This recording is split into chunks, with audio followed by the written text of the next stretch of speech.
अस्सलाम वालेकुम। I am Yasir Hussain और ये हमारा जो वीडियो ट्यूटोरियल है वो डिज़ाइन डॉक्यूमेंट के ऊपर है, जो वर्चुअल यूनिवर्सिटी का फाइनल प्रोजेक्ट की सेकंड असाइनमेंट है। तो इस दफ़ा मैं कोई फैंसी स्लाइड्स यूज़ नहीं कर रहा हूँ क्योंकि मेरे पास टाइम भी नहीं था और हमारा काफ़ी टाइम गुजर चुका है, हमारी जो असाइनमेंट है वो स्टार्ट हुए। तो मैं डायरेक्टली जो है वो शो करवा रहा हूँ आपको कि जो हमारा ये डॉक्यूमेंट फ़ेज़ है, डिज़ाइन डॉक्यूमेंट फ़ेज़, वो है क्या एक्चुअली, और उसे मैं डिफ़ाइन करने की कोशिश करूँगा।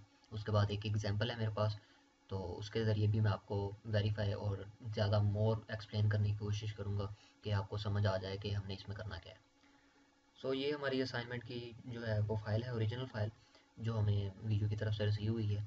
तो यहाँ पे हम जो है अपने प्रोजेक्ट का नाम लिखेंगे, जैसे हमारा BTRS का है तो हम बस टिकट रेजोल्यूशन सिस्टम यहाँ पे लिखेंगे। डिज़ाइन डॉक्यूमेंट वैसे ही रहेगा, फर्स्ट टाइम अगर हमने सेंड किया तो वर्जन 1.1 ही रहेगा। ठीक है, यहाँ पे आप अपना ग्रुप आईडी मेंशन करेंगे, जो भी आपका आईडी है। ठीक है, उसके बाद यहाँ पे सुपरवाइज़र का नेम, जो भी आपका सुपरवाइज़र है, ठीक है, आप उसे करेंगे। और उसके बाद हम, अगर तो आपने फर्स्ट टाइम सेंड कर रहे हैं तो इसे आप जैसे आपने पहली असाइनमेंट सेंड की है उसी तरह से मॉडिफाई करें और इसे सेंड कर दें। अगर आपकी एक्सेप्ट हो जाती है फर्स्ट टाइम में तो इसे दोबारा चेंज करने की ज़रूरत नहीं है। अगर नहीं होती तो आप इसे चेंज करेंगे।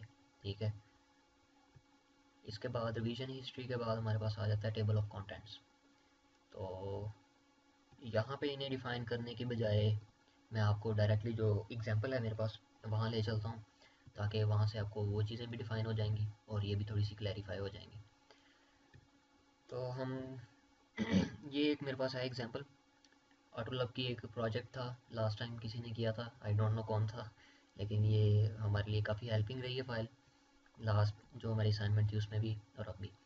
सो प्रोजेक्ट का नेम हम उसने दिया है। ठीक है, ये चीज़ हम कर चुके हैं पहले। ग्रुप आईडी दिया है, सुपरवाइज़र का नेम दिया है। उसके बाद रिवीजन हिस्ट्री दी है।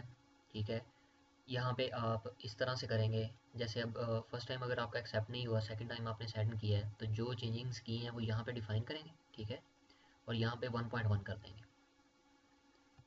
ये मैंने जो चीज़ें हाईलाइट की हैं आपको समझ आ गई होगी। अगर दोबारा कोई चेंजिंग की ज़रूरत है तो आप वो चेंजिंग्स यहाँ पे लिखेंगे और उसका वेरिएंट जो है वो चेंज कर देंगे और डेट भी चेंज कर देंगे। तो ये रिवीजन हिस्ट्री भी आपको लास्ट टाइम भी समझ आ गई होगी, जो आपने लास्ट असाइनमेंट सेंड की है उसमें भी आपने ये चीज़ की होगी, तो ये कोई न्यू चीज़ नहीं है। Table of contents, introduction of design document. So इसमें बेसिकली होता क्या है कि इंट्रोडक्शन में हम डिफ़ाइन करते हैं, हम उसे बताते हैं कि एक्सप्लेन करने की कोशिश करते हैं कि ये हमारा जो डॉक्यूमेंट है वो डिज़ाइन के ऊपर है। ठीक है, इसमें हम डिज़ाइन फेजेस जितने भी हैं उन्हें हम कवर अप करने की कोशिश करेंगे, इसके बेनिफिट्स क्या हैं। ठीक है, फिर हम उसके बाद जो है हमारा डिज़ाइन का जो रोड वे है, ठीक है, कि हम किन किन प्रोसेस से गुजरेंगे वो हम डिफ़ाइन करेंगे, जो कि यहाँ पे दिए भी हुए हैं। ठीक है, ई आर डी को थोड़ा सा डिफ़ाइन करो, फिर सीक्वेंस डायग्राम को थोड़ा सा डिफ़ाइन करो। इसी तरीके से ये सारे जो लास्ट 7 केसेस हैं जो मैंने ये हाईलाइट किए हैं, ठीक है, 7 ये जो टॉपिक्स उसने दिए हुए हैं, तो इन्हें ही हम जो है वो डिफ़ाइन करेंगे और एक्सप्लेन करेंगे थोड़ा सा हमारे जो है इंट्रोडक्शन में। उसके बाद बल्कि मैं आपको एग्जांपल दिखा भी देता हूँ। ये रहा इंट्रोडक्शन। ठीक है, उसने क्या किया है, थोड़ा सा ये डिफ़ाइन किया इंपॉर्टेंट पॉइंट्स जो हैं रिगार्डिंग सिस्टम। ठीक है, वो एनालिसिस उसने वो डिफ़ाइन किया है। उसके बाद ऑब्जेक्टिव ऑफ डिज़ाइन डॉक्यूमेंट उसने डिफ़ाइन किया है। Road map of project, road map means के हम क्या क्या करेंगे इस डॉक्यूमेंट में, तो ये उसने ये देखें ये डिफ़ाइन किया हुआ है। एंटिटी रिलेशनशिप, सीक्वेंस डायग्राम, सारा कुछ जो है उसने थोड़ा थोड़ा डिफ़ाइन किया है। इसी तरीके से आप थोड़ा थोड़ा डिफ़ाइन कर सकते हैं। ये फ़ाइल जो है वो आपको मेरे ग्रुप में भी मिल जाएगी। अगर नहीं मिलती तो आप मुझसे कांटेक्ट कर सकते हैं, मैं आपको इसे मैसेज कर दूंगा या ईमेल कर दूंगा। ईआरडी, ईआरडी में सबसे ज़्यादा प्रॉब्लम्स आ रही हैं लोगों को। ठीक है, अभी तक जो मैंने देखा है, तो ईआरडी कोई इतना टफ नहीं है। ठीक है, जैसे कि अब ये इसी एग्जांपल को मैं जो है एक्सप्लेन करता हूँ। अब ये प्रोजेक्ट है। ठीक है, प्रोजेक्ट में हमारे पास क्या है, एक एडमन है, तो ये हैज़ का रिलेशनशिप हो गया। ठीक है, प्रोजेक्ट में एक एडमन है, एक कस्टमर है, एक ऑपरेटर है। ठीक है, तो हैज़ का रिलेशनशिप सब में आ गया। वो आगे जिन चीज़ों को ऑन करते हैं, ठीक है, मीन्स कि एडमन क्या करता है, वो सेंड करता है अलर्ट्स। ठीक है, कि आपकी गाड़ी का ऑयल चेंज होने वाला है, तो ये सेंड करेगा अलर्ट। ठीक है, अगर हम अपने प्रोजेक्ट के हवाले से, BTRS के हवाले से मिसाल लें, तो हमारा एडमन क्या करता है कि वो समझ लें ऐड करता है किस किस को, कि हमारे ऑपरेटर को या जो है हमारा मैनेजर है उसे ऐड कर सकता है, वो स्टाफ को ऐड कर सकता है। तो हम क्या करेंगे, यहाँ पे सेंड की जगह ऐड लिखेंगे और ऐड के बाद हम ईच एंटिटी को अलग अलग डिफाइन करेंगे कि यहाँ पे कॉल ऑपरेटर आ जाएगा हमारा, ठीक है। फिर नीचे क्या वो कौन सा आ जाएगा, हमारा मैनेजर आ जाएगा, फिर नीचे स्टाफ आ जाएगा। फिर उसी तरह उनकी एंटिटीज़ यहाँ पे डिफाइन होंगी, ठीक है, कि उनका नेम होगा, आईडी होगा, उनका पासवर्ड होगा, ठीक हो गया। उसके बाद प्रोजेक्ट में इस प्रोजेक्ट के हवाले से ये जो डायग्राम मैं शो कर रहा हूँ, इसे दोबारा मैं वापस इस पे आता हूँ। तो इसमें क्या है कि कस्टमर है, तो वो हैज़ है, ठीक है, कि प्रोजेक्ट में एक कस्टमर भी होगा, उसकी एंटिटीज़ उसने जो है उसके एट्रीब्यूट्स डिफाइन किए हैं कि उसका एक आईडी होगा, उसका नेम होगा, एड्रेस होगा, ठीक है, सो ऑन जो भी आप करेंगे, फ़ोन नंबर होगा या जो भी आप ऐड करना चाहते हैं। ऑपरेटर जो है उसका भी सेम ऐसे ही नेम होगा, आईडी होगा, पासवर्ड होगा, और वो क्या करेगा, मैनेज करेगा फीडबैक्स को, ठीक है, वो ऐड कर सकता है कस्टमर को, व्हीकल्स को। तो इसी तरह से जो आपने लास्ट टाइम जो अपना SRS सेंड किया है उसको अगर आप फॉलो करें तो ये आप बहुत ही ईजी हो जाएगा, ठीक है। ईच जो चीज़ भी ऐड करनी है वो प्रोजेक्ट को, जैसे कि एडमिन है, कस्टमर है, ऑपरेटर है, तो वो प्रोजेक्ट में हैज़ आ जाएगा। और वो जो चीज़ें आगे परफॉर्म कर रहे हैं, जो एक्शंस आगे परफॉर्म कर रहे हैं, यानी कि कोई चीज़ अगर कोई मैसेज सेंड कर रहा है या कोई ईमेल सेंड कर रहा है तो सेंड का टैग आप लगा दें, ठीक है। जैसे ये डायग्राम ये बना हुआ है, डायमंड शेप बनी हुई है, इसमें सेंड लिखा हुआ है। इसी तरह से अगर कोई ऐड कर रहा है तो वो ऐड का आप उसमें लगा दें, अगर मैनेज कर रहा है तो मैनेज का लगा दें, ठीक है। तो ये आई थिंक सो क्लियर हो गया होगा आपको।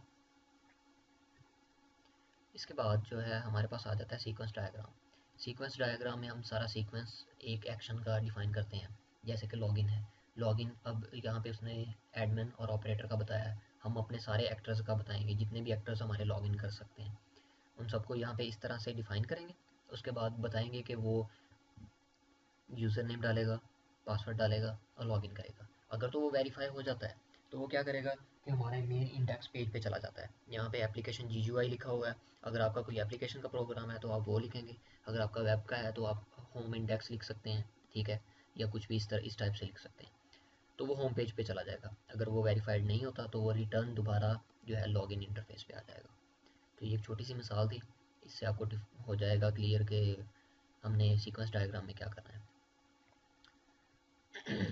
चलें एक और मिसाल हम तो छोटी सी ले लेते हैं, जैसे कि रजिस्टर की है। तो कोई भी बंदा रजिस्टर करेगा आके तो वो क्या करेगा, रजिस्ट्रेशन फॉर्म जो है हमारा ओपन होगा, वो उसे फिलअप करेगा, वो सेंड करेगा। अगर तो वो डाटाबेस में सेव हो जाता है तो वो सक्सेसफुल का मैसेज आ जाएगा, अगर वो फेल्ड हो जाता है तो फेल्ड का मैसेज आ जाएगा।